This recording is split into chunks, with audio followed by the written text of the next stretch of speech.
సదర్మట్ చెనాక కొరాట ప్రాజెక్టులు 10 ఏళ్లలోనే బీఆర్ఎస్ పూర్తి చేయాల్సిందన్నారు సీఎం రేవంత్ రెడ్డి. రాజకీయ అనుభవం ఉన్న కేసీఆర్ ఫ్యూచర్ సిటీపై ప్రభుత్వానికి సలహాలు ఇవ్వాలని కోరారు. గత ప్రభుత్వం చేసిన అప్పులు ముప్పుగా మారాయని మండిపడ్డారు. బావమరుదులకు రాజకీయ సమాధి తప్పదని హెచ్చరించారు సీఎం రేవంత్. కొరాట కావచ్చు, లేకపోతే సదర్మట్ బ్యారేజ్ కావచ్చు, ఈ ప్రాజెక్టులన్నీ కూడా 10 సంవత్సరాలలో అనుకుంటే ఎప్పుడో పూర్తయి ఈ ప్రాంతానికి న్యాయం జరిగి ఉండేది.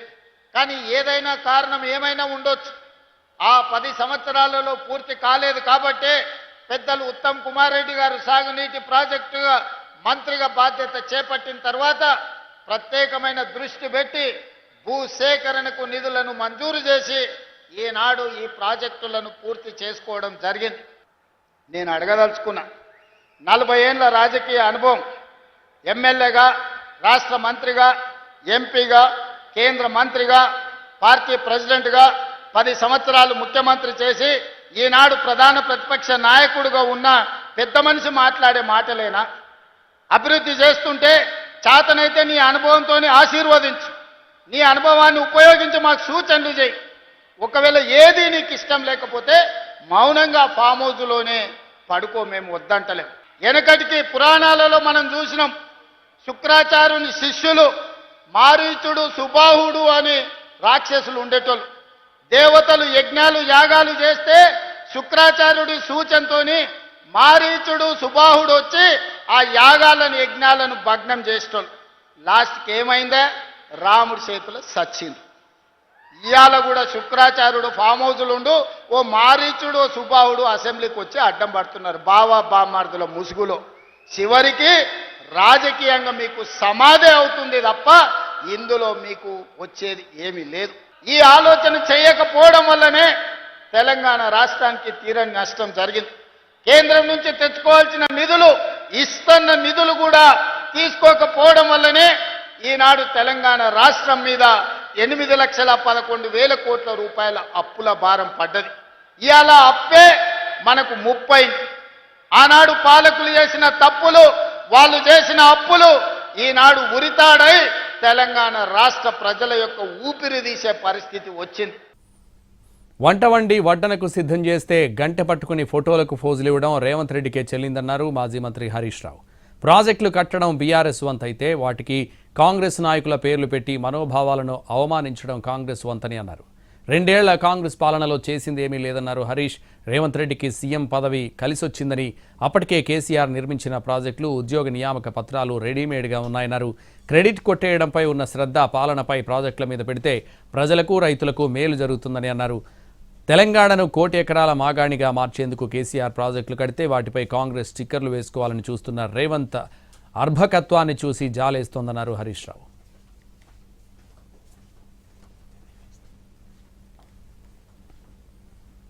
ఫోన్ ట్యాపింగ్ కేసులో సుప్రీంకోర్టు కీలక వ్యాఖ్యలు చేసింది. ప్రభాకర్ రావు ఇంట్రాగేషన్ పూర్తి చేయండి, ఇంకెంతకాలం విచారణ కొనసాగిస్తారంటూ న్యాయస్థానం వ్యాఖ్యానించింది. కేసులో ఇంకా ఏం మిగిలిందని కోర్టు అడిగింది. ఇప్పటికే 2 వారాలకు కస్టడీకి అనుమతించామని, అందులో ఏం తేలిందని న్యాయస్థానం ప్రశ్నించింది. ప్రభాకర్ రావును మళ్లీ జైల్లో పెట్టాలనుకుంటున్నారా అని కోర్టు అడిగింది. ముందస్తు బెయిల్ ఇచ్చినంత మాత్రాన ఆయన్ని పిలవకుండా ఉండలేరన్న సుప్రీం మళ్లీ పిలిచి విచారణ చేయొచ్చని సూచించింది. ప్రభాకర్ రావు దర్యాప్తునకు సహకరిస్తారని చెప్పింది. తదుపరి విచారణ వరకు మధ్యంతర రక్షణను పొడిగించింది. తదుపరి విచారణ మార్చి 10కి వాయిదా పడింది. ఈ కేసులో తెలంగాణ ప్రభుత్వం తరపున సీనియర్ న్యాయవాది సిద్ధార్థ్ లూత్రా వాదనలు వినిపించారు.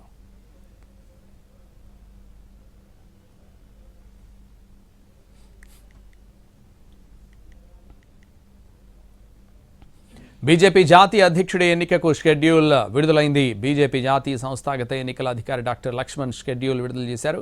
ఈ నెల 19న నామినేషన్లు, 20న బీజేపీ జాతీయ అధ్యక్షుడి ఎన్నిక జరగనుంది.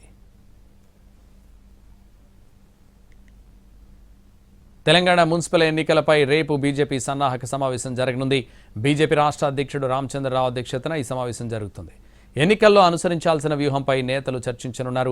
ఎన్నికల పర్యవేక్షణ కోసం రాష్ట్ర స్థాయిలో కమిటీ ఏర్పాటు చేశారు. ప్రతి మున్సిపాలిటీకి ఎన్నికల ఇన్ఛార్జిగా రాష్ట్ర స్థాయి నేతను నియమించబోతున్నారు.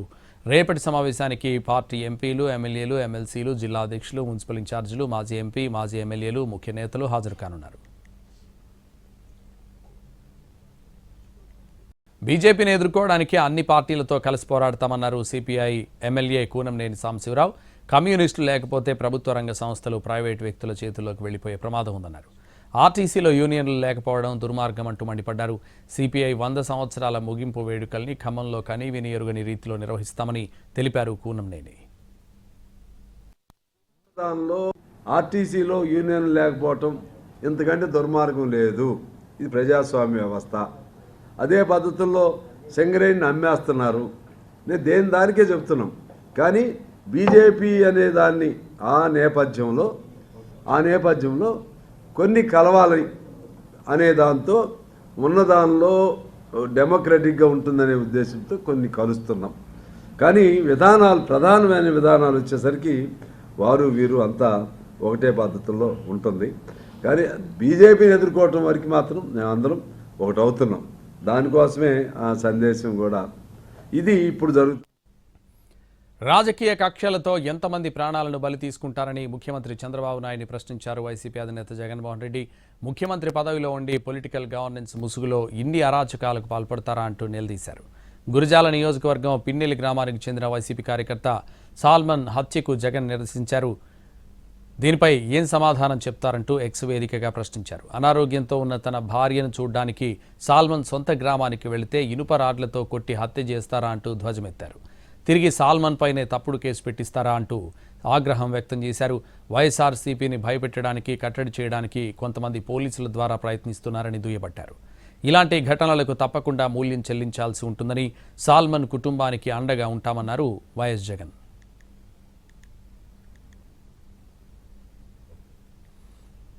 తెలంగాణ సీఎం రేవంత్ రెడ్డి సమక్షంలో మేడారంలో కేబినెట్ మీటింగ్ జరగబోతోందన్నారు మంత్రి పొంగులేటి.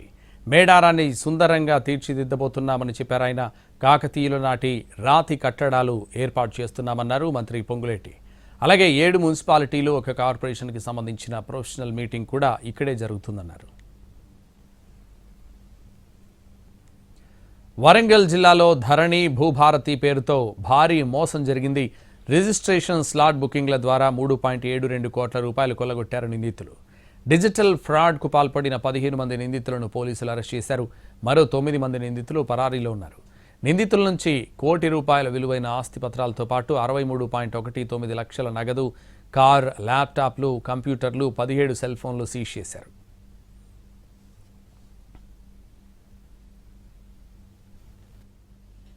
కొంచెం ఎడిటింగ్ అక్కడ చేసుకొని ఆ వెబ్సైట్లో కొంచెం ఫోర్జరీ చేసుకొని వీళ్ళు ఒకటి చిన్నది వాళ్ళు ఇంతకుముందు యాప్ ఒకటి డౌన్లోడ్ చేశారు, inspect and edit HTML app అని. సో అది యాప్ అట్లా డౌన్లోడ్ చేసుకొని దాని ద్వారా వాళ్ళు పేమెంట్ పేజ్లో కొంచెం ఫోర్జరీ చేసుకొని ఆ అమౌంట్కి ఏదైతే అది ముఖ్యంగా ఏదైతే అమౌంట్ ఉన్నారో దానికి చాలా చిన్నగా చేసుకొని, ఫర్ ఎగ్జాంపుల్ ఏదో లక్ష రూపాయలకి జస్ట్ ₹1000 అట్లా ఎడిట్ చేసుకొని సో అది వాళ్ళు అట్లా పేమెంట్ చేసేవాళ్ళు. సో సో దాంట్లో ఏం జరుగుతుంది అంటే గవర్నమెంట్కి ఇది ₹1,00,000 పోయే బదులు జస్ట్ ₹1000 పోయినాయి. ఇటీవల యూపీఏ చట్టం కింద అరెస్ట్ అయిన సామాజిక కార్యకర్త గాదె ఇన్నయ్యకు స్వల్ప ఊరట లభించింది. షరతులతో కూడిన 48 గంటల తాత్కాలిక బెయిల్ మంజూరు చేసింది న్యాయస్థానం. తన లీ తెరిసామా చనిపోవడంతో నిఘా నడుమ బెయిల్ మంజూరైంది. రేపు ఇన్నయ్య తల్లి అంత్యక్రియలు జాఫర్గఢ్ మండలం సాగరంలో జరగనున్నాయి.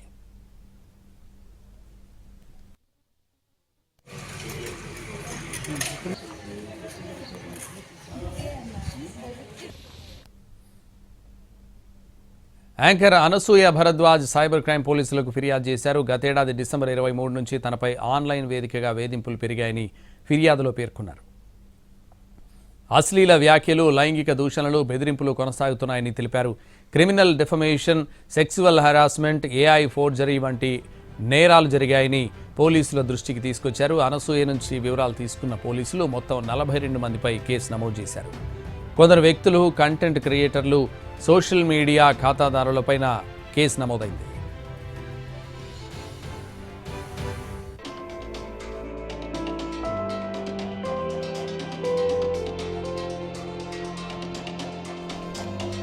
బొజ్జ సంధ్యారెడ్డి, ప్రియా చౌదరి, గోగినేని, పావని, శేఖర్ బాషా, రజనీతో పాటు కరాటే కళ్యాణి, విజయలక్ష్మితో పాటు కొంతమంది యాంకర్లపైన కేసు నమోదు చేశారు. కొన్ని ఆన్లైన్ మీడియా పేజ్లను కూడా ఈ కేసులో చేర్చారు.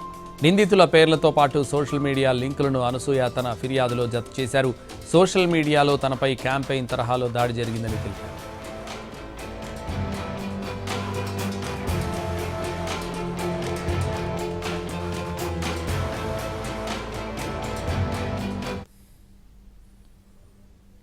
పండగ టైం చూసి దొంగలు చేతివాటం చూపించారు. హైదరాబాద్ శివారు ప్రాంతాలు మేడిపల్లి, చెంగిచెర్లలో వరుసగా 8 ఇళ్లలో చోరీ చేశారు. బంగారం, వెండి వస్తువులు ఎత్తుకెళ్లారు. సుమారు 30 తులాల బంగారం, 8 కేజీల వెండి, 2 లక్షల నగదు పోయినట్టు పోలీసులు ప్రాథమికంగా అంచనా వేశారు.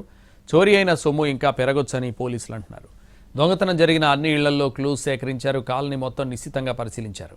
అర్ధరాత్రి దొంగలు ఇళ్లలోకి చొరబడిన దృశ్యాలు సీసీటీవీలో రికార్డయ్యాయి. ఆ ఫుటేజ్ ఆధారంగా కేసు దర్యాప్తు చేస్తున్నారు. దొంగలంతా కారులో వచ్చి రెక్కి నిర్వహించారని సీసీటీవీ దృశ్యాలను బట్టి తెలుస్తోంది.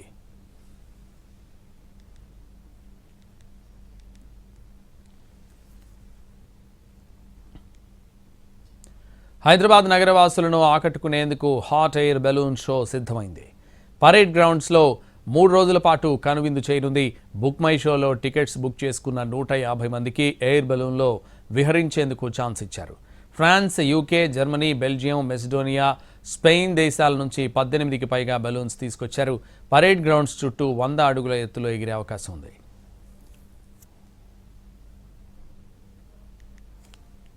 మహారాష్ట్ర మున్సిపల్ ఎన్నికల్లో మహాయుతి కూటమి దూసుకెళ్తోంది.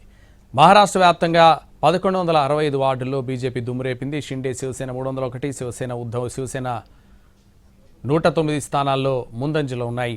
శరద్ పవార్ ఎన్సీపీ 26 స్థానాల్లో, కాంగ్రెస్ 232 ప్లేసుల్లో ముందంజలో ఉంది. ఇక ముంబై విషయానికి వస్తే ఒక బీజేపీ ఏకంగా 90 స్థానాల్లో జయకేతనం ఎగురవేసింది. షిండే శివసేన 28 స్థానాల్లో గెలిస్తే ఉద్ధవ్ శివసేన 63 ప్లేసులను కైవసం చేసుకుంది. అటు పూణే విషయానికి వస్తే 90 స్థానాల్లో బీజేపీ, 20 వార్డుల్లో శరద్ పవార్ ఎన్సీపీ, కాంగ్రెస్ 8 స్థానాల్లో గెలిచింది. అటు నాగపూర్లో కూడా బీజేపీ సత్తా చాటింది. ఏకంగా 109 స్థానాలను కైవసం చేసుకుంది. కాంగ్రెస్ 30 ప్లేసుల్లో గెలిచింది. కొల్హాపూర్ మున్సిపల్ కార్పొరేషన్లో కాంగ్రెస్ దుమ్మురేపింది. 81 స్థానాలకు గాను 28 స్థానాల్లో హస్తం పార్టీ గెలిచింది.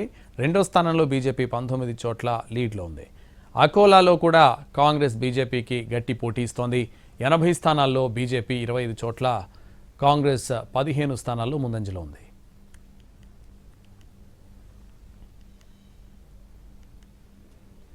ఏఐసీసీ చీఫ్ మల్లికార్జున ఖర్గే ఇంట్లో కాంగ్రెస్ నేతలు సమావేశమయ్యారు. ఈ మీటింగ్కు రాహుల్ గాంధీ, కేసీ వేణుగోపాల్, అస్సాంకు చెందిన కాంగ్రెస్ నేతలు హాజరయ్యారు. అస్సాం ఎన్నికలపై కీలక చర్చ జరిగింది. ఈ ఏడాది అస్సాం ఎన్నికలు జరగనున్నాయి.